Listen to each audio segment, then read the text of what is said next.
Pensa só, em muitos locais de trabalho que a gente vê todo dia, tipo postos de gasolina ou indústrias, existe um perigo silencioso. Um perigo que não dá para ver, quase nunca tem cheiro e, claro, não faz barulho nenhum.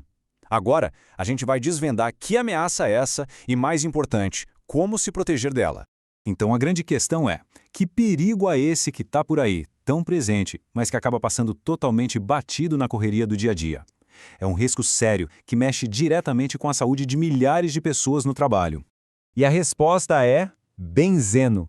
E olha, as palavras usadas para descrever ele são fortes por um bom motivo. Traiçoeiro e cancerígeno. Não estamos falando de um risquinho qualquer, não. Essa é uma das ameaças químicas mais sérias que existem em ambientes industriais. Ok, para a gente conseguir se proteger, o primeiro passo é entender exatamente contra o que estamos lidando.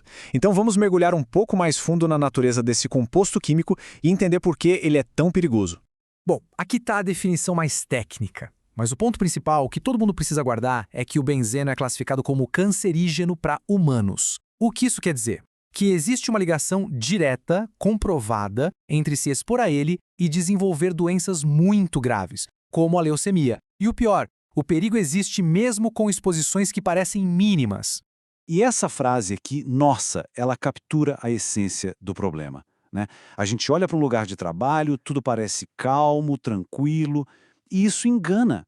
A ausência de um alarme tocando ou de um cheiro forte não quer dizer que não há risco. O benzeno age exatamente assim, no silêncio, de forma invisível. Certo? Mas como é que uma substância que a gente nem vê consegue fazer um estrago tão grande? Vamos dar uma olhada agora em como o benzeno ataca o corpo e quais são as portas de entrada que ele usa para entrar no nosso organismo. O alvo principal do benzeno é a nossa fábrica de sangue, a medula óssea.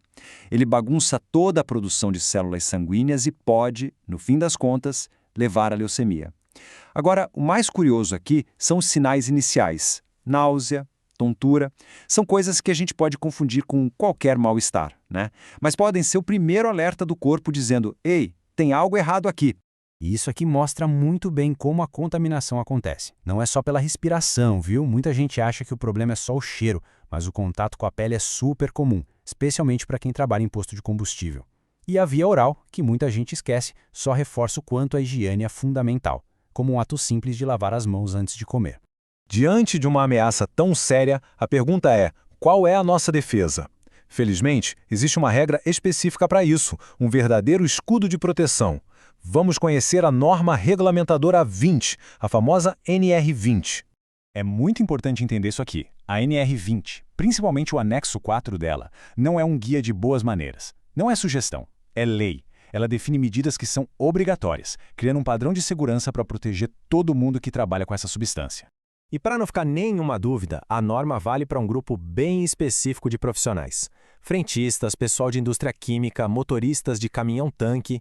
Enfim, se o trabalho envolve manipular combustível com benzeno, essa norma é a regra do jogo. Mas tá, o que essa norma significa na prática? Como é que um documento, um papel, se transforma numa defesa de verdade no dia a dia? É exatamente aqui que o conhecimento e o treinamento fazem toda a diferença. O treinamento obrigatório da NR20 se concentra exatamente nisso. Não é só sobre usar um equipamento, mas entender por que usar. É sobre saber identificar os primeiros sinais de perigo no próprio corpo e saber o que fazer uma emergência. É basicamente transformar o medo do desconhecido em um risco que dá para gerenciar. E todo esse conhecimento essencial vem num pacote bem focado, um treinamento de 4 horas. É um investimento de tempo bem pequeno, mas que tem um impacto gigantesco na segurança e na saúde de uma pessoa.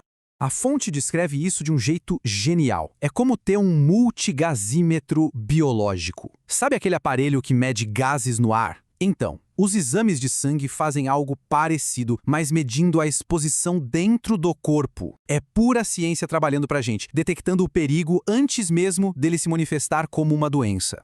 Numa emergência, a gente precisa de clareza, né?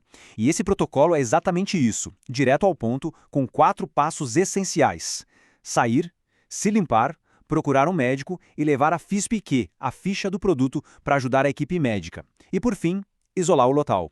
A simplicidade e a ordem desses passos podem literalmente salvar vidas. No fim das contas, segurança não é um custo, é um investimento. E os benefícios de seguir essas regras valem tanto para quem trabalha quanto para a empresa. Vamos ver como isso funciona na prática. Esse quadro aqui resume tudo perfeitamente.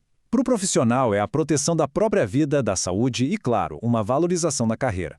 Já para a empresa, é a segurança de estar dentro da lei, de evitar multas e processos, além de construir uma reputação de um lugar que se importa com as pessoas. É aquela relação clássica de ganha-ganha. Então, o recado final é este: não se trata de uma escolha. A proteção contra o benzeno é uma obrigação por lei e uma questão de saúde pública. Estar em conformidade com as regras não é algo negociável. E a gente encerra com esse pensamento poderoso. O certificado do treinamento na parede é só o começo. A segurança de verdade, aquela que funciona contra as ameaças invisíveis, é construída todo santo dia, em cada equipamento verificado, em cada procedimento seguido. Não é questão de sorte, é disciplina.